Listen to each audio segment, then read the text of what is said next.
Ladies and gentlemen, boys and girls, children of all ages, welcome back to Global Force Wrestling in 1987, and this is episode 8, baby!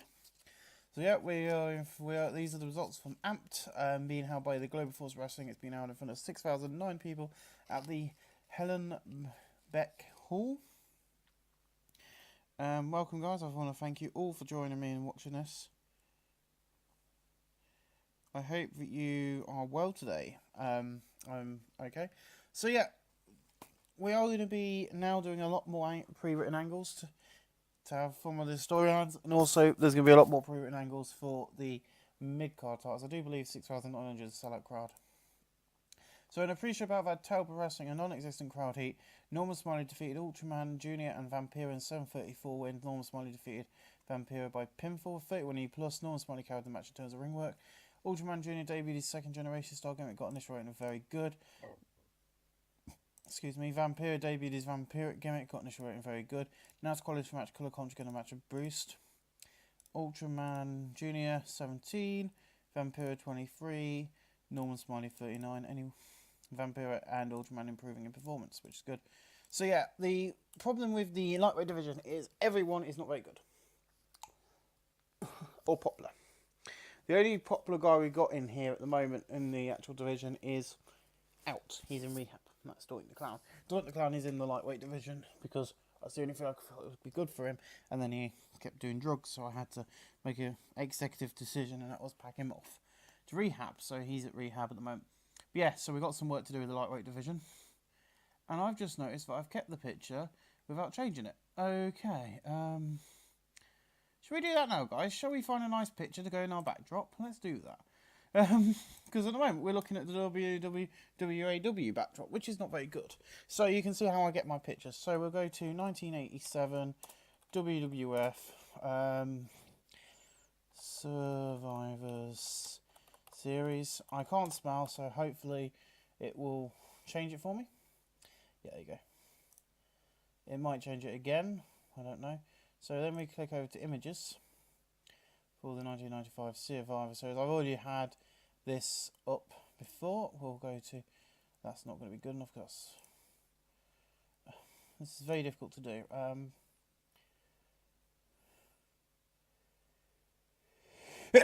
Excuse me.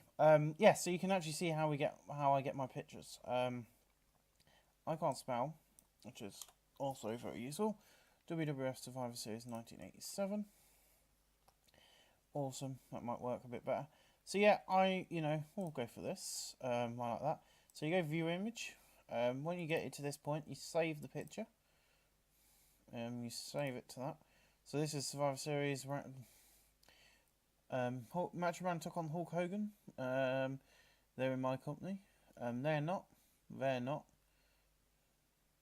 The Ultimate Warriors in our company. So obviously, I'm interested. So we're gonna have a bit of fun before we actually start the main show. Actually, I want to have a look at something because this is my recording here. So I'll go to pictures. I open up the picture. As you can see, that was WAW. It comes up like this. So what I would normally do is I'd zoom in. I don't think I will do it for this one. I might just keep it out a bit like that. There you go. So what I'm going to look at actually is when the Ultimate Warrior, the Ultimate Warrior, because I know that Mankind and all that didn't debut for many years, and I know for a fact. But when did the Ultimate Warrior start appearing for the WWF? Are we actually ahead of them, or we're about the same time? 1987. So in June 1987, first competing on house shows under his Diego Warrior moniker. So he actually became the Ultimate Warrior became known for his high energy. It was on the opposite. He made his television debut as Ultimate Warrior on episode 25th.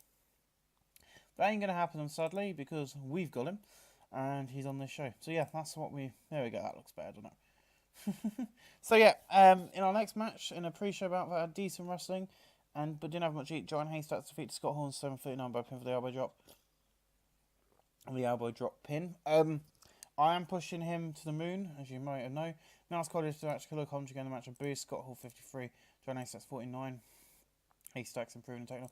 The reason I'm pushing him is because he came over to work with WCW, and sadly, as Loch Ness, I don't know if you know this, and then he got cancer and had to go home. So before he could get his major push, and what he rightly deserved, he had to go home for it. So I've kind of gone, it isn't fair for him. I think, we should give him a bit of a push. So we will be. He deserves that. He's a good wrestler, to be quite honest. In a 64C, which was a good match from these guys. In a pre-show, I've had decent wrestling, didn't have much heat. Jeff Jarrett, Kurt Hennig, and Shawn Michaels defeated Sid Vicious, Shawn Michaels, Sid Vicious, and the Phantom Sting in when 8-10 when Mankind defeated the Phantom Sting by pinfall off the double arm TTT. After Paul Bearer interfered. Everyone is on the screen this week, so everyone is being used, technically speaking, this week. Because I made a quick decision. Paul Bearer did good work at ringside. The Phantom Sid Vicious getting better his gimmick. The Phantom Sting's getting better his gimmick. Last quality for match. Collar commentary going to match a boost. Kurt Hennig 73. Jeff Jarrett 48. Mankind 51. Phantom Sting 54. Sid Vicious 40. Michaels 61. So I think Michaels is the one who got us up to that 64 rating, which isn't bad really. Just going to try and lay down my mouse map. There we go. In a 51D+, he's got, in a poor pre-show match, Arn Anderson defeats Lance Von Erich in 10:40. And that's quality of the match. The colour commentary gave the match a boost. Arn Anderson 56, Lance Von Erich 53. No work improvements. I think I forgot to look at that other one. In a pre-show about a decent match, we did have much hit. The Undertaker defeated Rocky Johnson in 12:31 by pin for the choke slam. Undertaker's defence number 13 of his next gen title. Paul Bearer did good work at ringside. Now it's quality for match. The colour commentary going to match boost. Rocky Johnson 56, The Undertaker 50. No work improvements. What year did The Undertaker debut in the WWF? There's a question. I swear it was 1990. I might be wrong. I swear it was the 1990... And if you didn't know, guys, there is rumours that he's making an in-ring return at some point. So Callow began his career in 1984. And World Wrestling Federation in 1990 making him... So he signed with so 1990 he made his appearance. So we're 2 years ahead of the time with the Undertaker character. We're 2 years ahead because we're in 1987, so we're 2 years ahead. So yeah, here we go. So Brian, 51D+, these guys did better than I thought they would do for this. The AWA World Lightweight storyline, no improvements, sadly. So Brian comes out and goes, you see, you bring all these lightweight guys in its first night, I lose my title. And I can't get a rematch till 2 weeks' time. It's bullshit. You see, I've been here since the first show. I've been here fighting every single week against the best this company has to offer. You see, Eddie Guerrero, you win was a fluke. You. I don't know why you says that. Was a fluke, you idiot, probably, or something. And then Eddie comes out and goes, a fluke, I pinned you. In the middle, what the fuck is going on with my typing today? In the middle of this ring, 1, 2, 3. Kiddle. You see, Brian, if this was real life and they went out and read this promo, everyone would be like, what the flip? You see, Brian, I defended this bout on live events since winning it. Unlike you see, I brought this title back to the people. I've given it back to them. I'm going to fight tonight as always. Fine. But in 2 weeks' time, I'll get this back what is mine. You see, that is not yours, it's mine. Now it's quality for match. Colour commentary game, the match of boost. The AWA lightweight heavyweight storyline has continued, which is not the GFW as I thought it was. I thought we brought it when I remember, yeah. Because I've been booking a new series, guys. Oh yes, we've got our 4th and final series starting today from, I think it's the Fresco mod. And this video will go out, so I'm going to spoil it. Someone dies. Ricochet has passed away in that mod, or in an accident, and it's quite upsetting for me because I did make him in the Hall of Fame. I'm just looking here. We've got Jake the Snake Roberts and actual Dim Juggen, Tioto Santera and Bombaba, Hulk Hogan, Hercules, Coco Beware. So the main event, the Big Boss Man and Akeem, the Dream, the $1 Million Man to the USA. So they weren't important. Are these people in the black bits not important? Demolition, a knockoff of the. I might have to go and watch this after this before my network runs out because I'm low on money at the moment, so my network account's running out. I might have to go and watch that and just have a laugh at it. So in a decent match, the Bushwhackers defeated the Midnight Express in 7:46 when Luke Williams defeated Bobby Eaton by pinfall of Batter Ram 61C. Stan Lane and Bobby Eaton are great chemistry and tagging. When you go over Nats quality match, Collar Compton match was Luke Williams 50, Butch Miller 51, Bobby Eaton 72, Stan Lane 73. Excuse me, Butch Miller improving in performance. I wish I'm going to have to get the toilet right in the bathroom and put it next to me because it's quite cold at the moment. So in a decent match, Vader defeated the Ultimate Warrior in 8:01 by pinfall the powerbomb. After distraction Undertaker, the lights flash or something, Vader makes defense number 1 of his television title. That's quality for match. Colour commentary match boost. Ultimate Warrior 50, Vader 63. The Ultimate Warrior improving performance of 61C, not bad. Sorry about this, guys. I ain't got nothing to blow my nose on at the moment, so you'll just have to bear with it. Sorry. Vader is celebrating his victory and the Phantom Sting runs in and attacks him, beating Vader down to the mat. Just to advance that storyline. I think the next one's our next angle. No, it's a match. So, in a lightweight match, and above a decent match in below heat, Eddie Guerrero, Chris Benoit, Owen Hart defeated Bob Holly, Marty Jannetty and Brian Pillman in 6:25 when Chris Benoit defeated Bob Holly by pinfall the Dragon Suplex. Bob Holly was the weak link, struggling to keep up with everyone's appearance of 52D plus, not bad actually. Eddie Guerrero is getting better with his gimmick. Chris Benoit debuted the Rabid Wolverine gimmick, it's gone straight above average. Chris Benoit is getting better. It's going to have quality match. The colour commentary getting the match a boost. Pillman 60, Jannetty 46, Holly 25, Owen Hart 57, Chris Benoit 42, Eddie Guerrero 54. The AWA storyline has advanced for the segment and gained heat. Chris Benoit improving in Rumble, Bob Holly in Flying, and Marty Jannetty improving in Technical. Not bad. 62C, holy shit, these guys did good. I thought this one would flop, but this is good. So Sean comes out and goes, you see, when the United States title was introduced, it was exciting. But an Englishman won it. You see, I took the belt off him, and I stand here as the champion of the United States. You see, a lot's been going on around here, but you people are interested in the 3 major titles, and not the under ones. The mid-card belts, whatever you want to call them. You see, this company is built around the champions, and I'm one of them. You see, every poster has the champion on it. You see, I'm going to make you guys notice this belt once and for all. And Scott Hall comes out and goes, you see, the problem here, right here, you suck up to these fans too much. You kiss their asses. You see, you're nothing. You don't say nothing about the United States. I am more American than you, buddy. So in 2 weeks, I'll get to kick your ass at Halloween Havoc. And it's there that I prove you're nothing but a coward. I'm just going to check that's booked in. Okay, we've got quite an interesting card planned. Yeah, it's booked in. Everything for that show is booked in, and it's quite an interesting show. I'm quite looking forward to it. I've got one more taping for that though. Boo. And a 76B minus, and above that, good wrestling and a decent match for the crowd. Kevin Von Erich, Rick Morton, Robert Gibson, Lex Luger, and Dutch Mantel defeated Sergeant Slaughter, Larry Zbyszko, Bret Hart, Jim Nadine Hart, Ricky Steamboat in 6:12 when Lex Luger defeated Sergeant Slaughter by pinfall. Kevin Von Erich was really off his game. Then that's quality match. Colour commentary match boost. Ricky Steamboat 82, Jim Nadine Hart 63, Bret Hart 76, Larry Zbyszko 70, Sergeant Slaughter 65, Dutch Mantel 60, Lex Luger 64, Robert Gibson 61, Ricky Morton 60, and Kevin Von Erich 56. Kevin Von Erich was the worst in the ring there, but you got some good people, and you got an 82 out of Ricky Steamboat, who was the best. So 77B, we are in the offices of Jim Crockett Jr. and Gene Okerlund, and Hulk storms and he goes, you see you two idiots sit here talking about all this, you've not done nothing about Bob Holly. Bob Holly? Why have I put Bob Holly? Don't know what's going on with me today. Bob Orton. All you've done is booked us in a stupid match Halloween Havoc for the title. How is that fair? And Junior goes, we understand you're annoyed, but we've discussed annoyed. But we have discussed. But we made that decision. We understand you're annoyed. But we made a decision. He deserves the shot. But just so you know, you and Bob Holly are not allowed to touch each other till Halloween Havoc. I don't know what the fuck I was trying to say in the first bit. But God, it was like gibberish.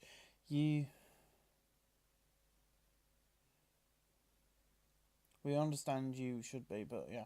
Anyway, but they're saying we made the decision of his face shot home. We have it 20/70 and B's better one for this one. And look, guys, that seems fair. But if any of this,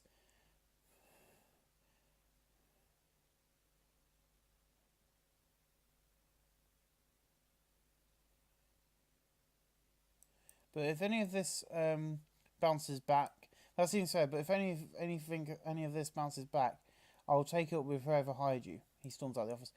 I haven't got a fucking clue what I was writing there.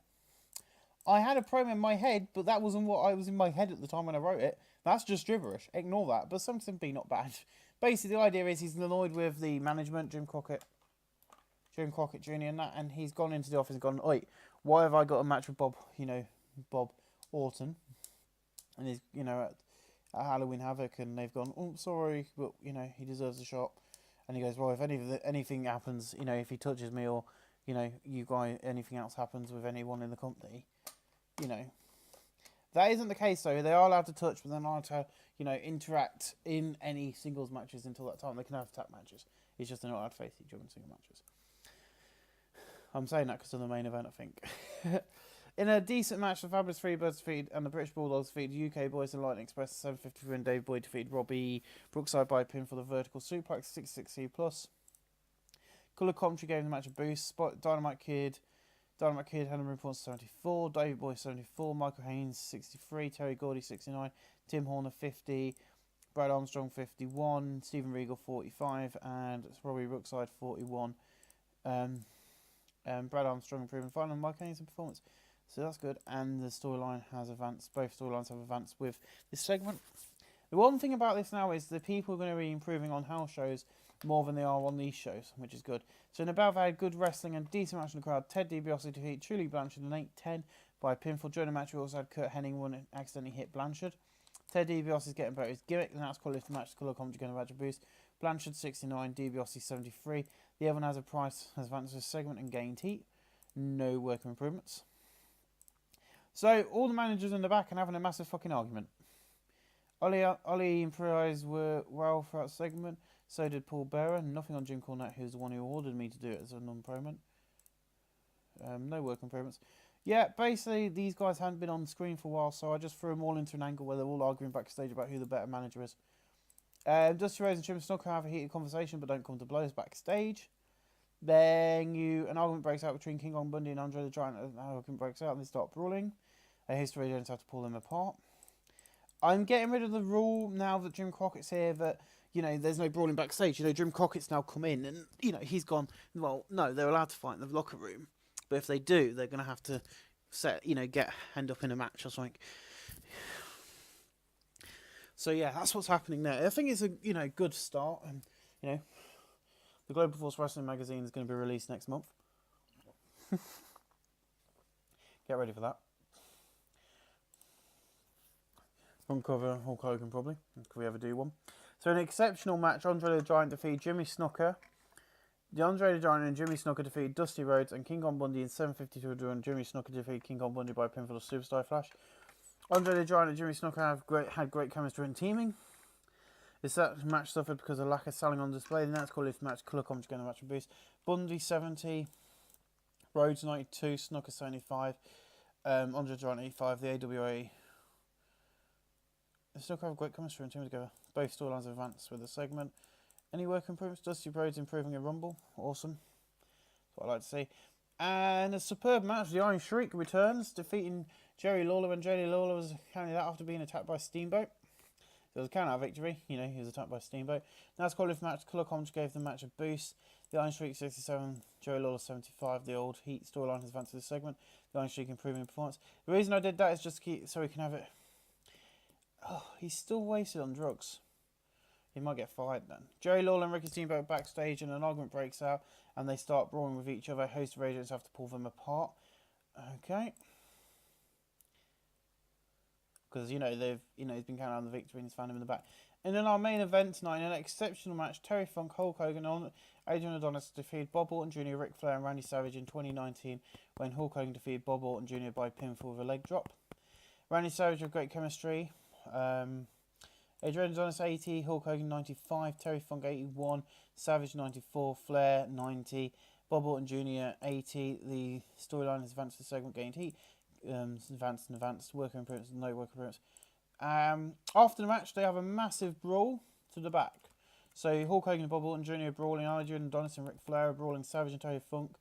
I won't stop even though the security have tried to break them up. Next week, I can promise you that Gene Okerlund and Jim Crockett Jr. will have something to say on this, as being as what was told to Hulk Hogan in the office. So it's going to be interesting to see what's going to happen to their match, Bob Orton and Hulk Hogan's match at Halloween Havoc. But we end the show tonight with a huge ATB. Another good show from us. I think Halloween Havoc's looking good, and I think we're doing quite well with the show. So yeah, guys, I hope you've enjoyed this. I hope you've, enjoying this, as much as I am. The new episodes should be going up later on. And if I can get these done by a decent time tonight, I will get these up tonight as well. So you get 2 episodes today. So guys, thanks for watching. I will see you next Monday night for our next and final Go Home Amped Wrong Thing. I will see you then. Ladies and gentlemen, boys and girls, children of all ages, take a seat as we are being held in front of a sold-out crowd at the Baltimore Civic Center in front of 10,000 people. These are the results from Global Force Wrestling's Amped. And welcome to a very lackluster go-home show, because of course I'm doing it true 1987 style, and that does mean loads of video packages going, please buy the pay-per-view on Sunday. So that's what we've done. In a decent pre-show match, the Midnight Express defeated the Bushwhackers when Bobby Eaton defeated Luke Williams by pinfall the rocket launcher. Stan Lane and Bobby Eaton showed excellent chemistry. Nice quality match, Killer Conch in the match with Boost. Luke Williams 53, Butch Miller 52, Bobby Eaton 68, Stan Lane 70. In a decent pre-show match, Sergeant Slaughter defeated Dutch Mantel in 7:39 by pinfall. 61C, Sergeant Slaughter was really off his game. That's quality match, Killer Conch in the match with Sergeant Slaughter 59, Mantel 58. No work improvements.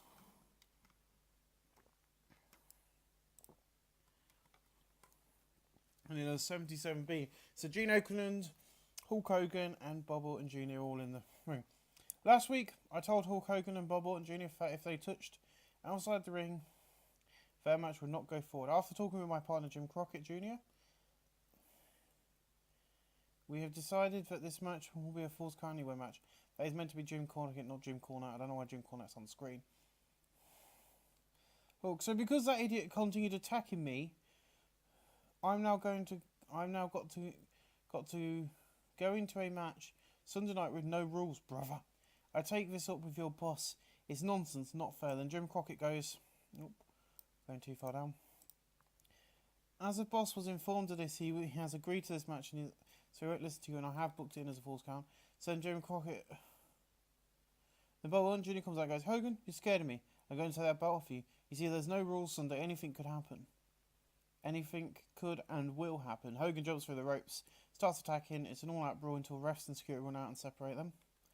Then Jim goes, holy crap, a Falls Count Anywhere match this Sunday? Jesse goes, Sunday's just got better. And Bobby goes, I can't wait for it. So yeah, Bob Orton Jr. worked well with the crowd, and so did Hogan. Work improvements, no work improvements. Shouldn't have been it should have been Jim Crockett Jr. Oh well, that's a mess up on my part. And in the opening match, about that decent wrestling didn't have much heat. Vader, The Undertaker, and Pillman defeated Eddie Guerrero, the Ultimate Warrior, and finishing in 8:29 when Eddie Guerrero by pinfall with Powerbomb. Of course, the storylines are going to advance in the Mangles this week. Brian Pillman 57, The Undertaker 55, Vader 58, Phantom Sting 53, the Ultimate Warrior 51, Eddie Guerrero 56. The Next Gen Stories advanced segment, the AWA International Television advanced segment, and the AWA World Light Heavyweight Storylines advanced segment. Eddie Guerrero improving in performance, The Undertaker in performance, Phantom Sting in technical. Not bad. And then we of course have the 4 tag teams play off in the 70C1+. I ain't going to go through the whole lot because we'll be here all day. Stephen Rogue ring performance of 54, Robbie Brookside 47, Tim Horner 51, Brad Armstrong 54, Diamond Kid 78, David Boy 77, Mike Haynes 66, Terry Gordy 70. Brad Armstrong improving performance and Haynes in technical, not bad. In a 51D+, Scott Hall and Shawn Michaels are brawling in the back. 75B- in a battle of superb wrestling, great heat. Adrian Adonis defeated Jerry Lawler in 8:04. by pinfall with an adorable dog following defence from Ricky Steamboat. That's qualified for match, colour commentary, match boost. Adrian John is 79, Lawler 75. The old heat storyline, no work improvements. Then Ollie Anderson's talking to Ric Flair in the back. 79B as we have a video going this Sunday night.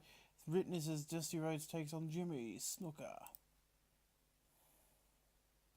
In a 75B minus an exceptional match, Randy Savage defeat King Kong Bundy in 750 by pinfall. Following interference from from Andre the Giant, Savage makes defence number 5 of his championship title. King Kong Bundy seemed off his game. Stirs both have great chemistry in the match because of not enough selling. Now it's quality for match. Colour commentary going to match a boost. Bundy 68, Savage 94. No work improvements. 75B minus, not bad. C7C plus as Jim Cornette's talking to Davey Boy and Dynamite Kid. Then we've got Randy Savage versus Terry Funk being hyped for this Sunday night. In an exceptional match, Andre the Giant defeated Terry Funk by pinfall body slam. That's quality for the match. Colour commentary going to match boost. Funk 73, Andre the Giant 82, no work improvements. In an exceptional match, Bob Orton Jr. defeated Steamboat in 806 by pinfall under head access. 76 by match, that's quality for match. Colour commentary going to match boost. Orton Jr. 80, Steamboat 82. Steamboat improving in Rumble. 53C minus as the tag title match is advertised. And then Bob Orton Jr. and Hulk Hogan are backstage and they're brawling in the back now. More security and road agents have to separate him. And then Hulk Hogan has a match against Jimmy Snuka in 7:39. He wins. Bax Bomber makes defense number 1 of his NWA World title. Now squad for match. Colour commentary going to match boost. Snuka 75, Hogan 89. No work improvements. 76 by a minus. Then Ric Flair has an extremely short match with Kevin Von Erich in 5:16 by pinfall. Kevin Von Erich 60, Flair 92. No work improvements. Then our main event is hyped. And in a 79B Dusty, in an exceptional match, Dusty Rhodes defeated Ted DiBiase in 1937 by pinfall by Nick Albo, following interference from Kurt Hennig. Rhodes makes defense number 5 of his GFW/AWA World Heavyweight Championship title. Ted DiBiase 79, Dusty 88. And then after that, Snuka comes down, beating him to the mat. And we end the Go Home show with a 77B. The reason I'm doing like this is in 1980s, from what I can see on the TV shows I've watched from the 1980s, when you had a Go Home show, most of the shows were B-rated, not A ones like this. But they'll just advertise every single match in little videos, and there won't be a lot of angles. The matches would advance the storylines for the Go Home shows heading into a pay-per-view, so I did that. And because I did that, we still increased in 22 regions. Yay! So guys, I will see you on the other side. That is about to be uploaded as well. So ladies and gentlemen, I will see you on the other side this coming Sunday night. I'll see you then, guys. Halloween Havoc is going live. Ladies and gentlemen, boys and girls, children of all ages, please take your seats as the Global Force Wrestling presents to you Halloween Havoc 1987. This has been held by Global Force Wrestling. It's been held in front of 18,500 people at Madison Square Gardens, and we're sold out, baby. Also, some good news: the WWF is in debt. So, in a decent pre-show match, the Rock and Roll Express defeated the Bushwhackers in 7:45, when Robert Gibson defeated Butch Miller by pinfall with a double dropkick. Butch Miller's getting better with his gimmick, and that's quality lifted the match. Colour commentary going to match a boost. Luke Williams 55, Butch Miller 54, Robert Gibson 63, Ricky Morton 62. Butch Miller improving in performance at 63C to start off the night with some dark matches. In a 72B, in a decent pre-show match, Truly Blanchard Arnson and the Midnight Express defeated Jeff Jarrett, Sergeant Slaughter and Heart Foundation in 8:26 when Arnson defeated Sergeant Slaughter by pinfall. Sergeant Slaughter was really off his game, Stan Lane seemed off his game. Nats quality of the match, colour commentary gave the match a boost. Jimmy Dean Hart 62, Bret Hart 76, Sergeant Slaughter 69, Jeff Jarrett 51, Arnson 59, Trudy Blanchard 61, Bobby Eaton 62, and Stan Lane 58. Jim Dean Hart improving in Rumble. I need to clean my computer screen because I can't see these word things. There's some sort of... There we go, that looks better. I can actually see what it's saying now.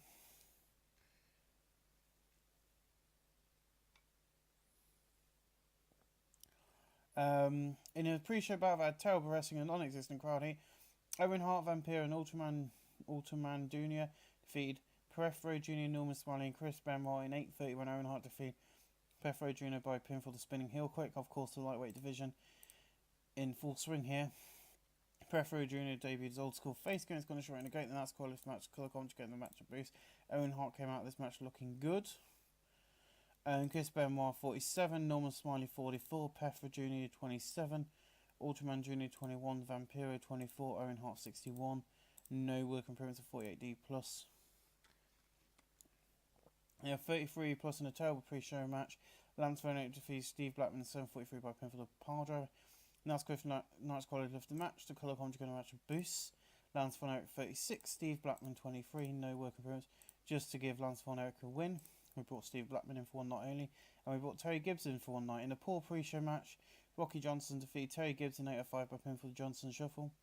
Now's quality of the match. Colour commentary going to match a boost. Terry Gibbs 31, Rocky Johnson 61. No work improvements. And then we begin the show with an 81B, and Jim goes, "Welcome to Halloween Havoc tonight in front of a sold-out crowd here at Madison Square Gardens. Tonight we have a huge card planned. Tonight we'll see Randy Savage take on Terry Funk in our main event for the Global Force Wrestling Championship." Jesse triumphs and goes, "Not only that, we've got Dusty Rhodes taking on Terry Funk for the AWA and Global Force Wrestling World Championship." I forgot to put World. And Bob goes, "And opens up tonight a big match, Hulk Hogan versus Bob Orton Jr. in a Falls Count Anywhere match, and so much, guys, so much more, guys. Let's get started." And in a 77B, in an exceptional match, Hulk Hogan defeated Bob Orton Jr. in a 1v1 Falls Count Anywhere match in 15:01 by pinfall big leg drop. Hulk Hogan makes defense number 2 of his NWA World title. I will say this fall happened on the outside of the ring, and there was a chair involved across the chest, and he did the leg drop on the chair, which made it more impactful. Bob Orton Jr. Hulk Hogan don't click and made for an awkward bout. Oh well. Bob Orton Jr. 72, Hogan 84. No work improvements. I'm afraid that you're going to have to live with that, because this is going to be going on until December, so be aware of that.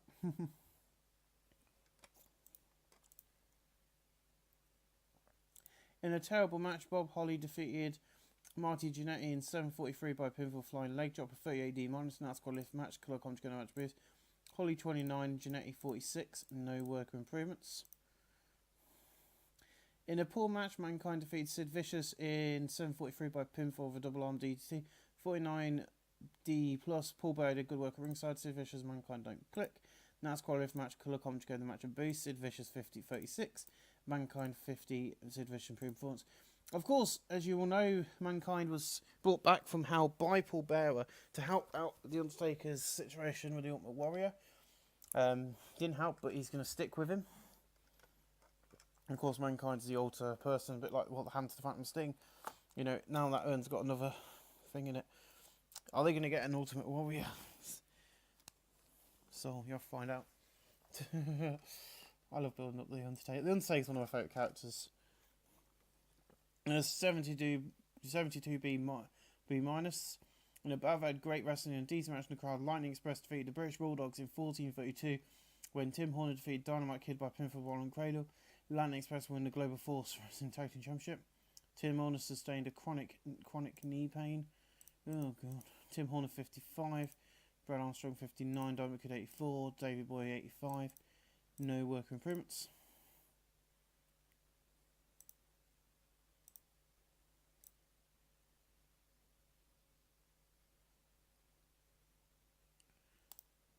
Dynamite Kid caused that to happen. And the win streak for Dynamite for Giant Haystacks, because he hasn't lost yet. In a decent match, Giant Haystacks defeated Dutchman down 8:29 by pinfall body splash. Of course, he's lost in multi-man matches, but he has never lost in singles action yet. Now it's quality for the match. Colour commentary the match a boost. Dutchman Towel 60, Giant Haystacks 49. No comments proven. 58C minus. Not bad. In a 72B minus. In above, I had fantastic heat and great wrestling. Andre the Giant defeated King Kong Bundy in 8:42 by pinfall the body slam of 72B minus. The match showed because of lack of selling display, which is why it's short. The amounts of quality of the match. Colour commentary going to match a boost. Andre the Giant 77, Bundy 68. No work improvements. The Big Brute storyline is advanced for the segment. 56C minus and above had decent wrestling but didn't have much heat. Vader defeated the Phantom Sting in 1507 by pinfall. The Powerbomb. Vader makes defense number 2 of his AWA International Television title. 56C minus. Vader was really off his game in that qualifying match. Colour come together match of boosts. Phantom Sting 53, Vader 52. No work improvements. In above, I had a great wrestling and decent match in the crowd. Kurt Hennig defeated Ted DiBiase in 8:15 by pin for the Hennig Plex 74B minus. And that's qualifying match. Colour commentary the match of boost. Ted DiBiase 79, Kurt Hennig 62. No work improvements. In a 71C plus, in a good match, Larry Zbyszko defeated Lex Luger by pinfall. Larry Zbyszko makes defense number 1 of the NWA United States heavyweight title. Larry Zbyszko is getting better at his gimmick. He seemed off his game at the Nasdaq. Brad Armstrong was pretty weak. Okay. Now's quality lifted the match. The colour commentary the match of boost. Lex Luger 69, Larry Zbyszko 65. Why was Brad Armstrong in the booth? Okay, Brad Armstrong was taken over from Bobby. Oh, what happened there?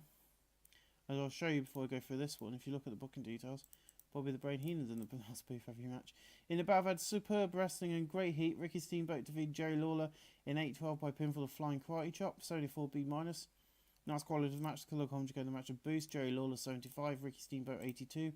No work improvements. The old heat storylines advance for the segment. In a decent match, Nikita Koloff as they returned, defeating Kevin Von Erich by pinfall the Russian Sickle. A 70C plus. Nice quality of the match. Colour commentary the match of boost. Nikolai Volkov 67, Von Erich 60, and he's improving flying.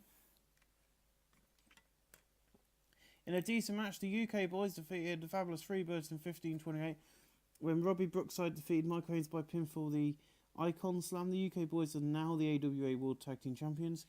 Robbie Brookside is the weak link, that's not a problem. Nice quality of match. Colour commentary gave the match a boost. Stephen Regal 57, Robbie Brookside 47, Michael Haynes 71, Terry Gordy 75. No, Terry Gordy improving in performance. And we move on with a 52D plus and above, had decent wrestling but didn't have much heat. Eddie Guerrero defeated Brian Pillman by pinfall. Frogstyle. Eddie Guerrero makes defense number 1 of his lightweight title. Not interested in that. Nice quality match. Colour commentary to go to match of boost. Pillman 49, Eddie 48. No work improvements for 52D plus. In a 73B minus, in an exceptional match, Ric Flair defeated Adrian Adonis in 7:31 by submission. Adrian Adonis team off game. That's quality match. Colour commentary to go to match of boost. Adonis 74, Flair 92. No work improvements. In a 59C, in a decent match, Shawn Michaels defeated Scott Hall in 1506 by pinfall of Sweet Chin. Michaels makes defense number 4 of his Global Force Wrestling United States Championship title. And that's quality to lift the match. The colour commentary match of boost. Hall 52, Michaels 56. No work or improvements of 59C. Not bad from those guys actually. In a 55C minus, this match did well as well. In above, I didn't have much heat. Had decent wrestling, but didn't have much heat. The Undertaker defeated Ultimate Warrior in 15:11 by pinfall choke slam. The Undertaker makes defense number 14 of his next gen title. Paul Bearer did good work at ringside, and that's quality match. Colour commentary match of boost. Ultimate Warrior 45, the Undertaker 55. The Ultimate Warrior improving in performance, and so is the Undertaker. The next gen storylines advance with this segment. So we got our next title match, big title match. Gets an 82B in an exceptional match. Dusty Rhodes defeated Jimmy Snuka in 2015 by pinfall of Bionic Elbow. Dusty Rhodes makes defense number 6 of his Global Force and AWA World Championship storyline. There wasn't enough selling on the thing, but the colour commentary gave the match a boost. Snuka 73, Rhodes 86. And then we go on to our main event, which gets a 78B in an exceptional match. Randy Savage defeated Terry Funk in 22:51 by pinfall after Savage makes defense number 6 of his Global Force Championship title. Savage and Mr. have great chemistry. Funk 76, Savage 94. No work improvements. And we end the show with an 84B. After the match is over, Savage continues beating down Terry Funk while he's on the mat. And we end tonight's show with a final rating of a 77B. Oh. Our main event sucked. Because even Hulk Hogan versus Bob Orton Jr. was a 77. We should have put that in. Next month we'll be putting Dusty Rhodes in the main event, I think. So Dusty Rhodes and Jimmy Snuka are getting it. I'm also going to give it to Hogan because he's our face company. So praise for great performance. Praise for great performance and praise for great performance. We'll make a speech. And ladies and gentlemen, I will see you in the next episode of Global Force Wrestling 1987 with Amped. We'll see you then, guys. Thanks for watching.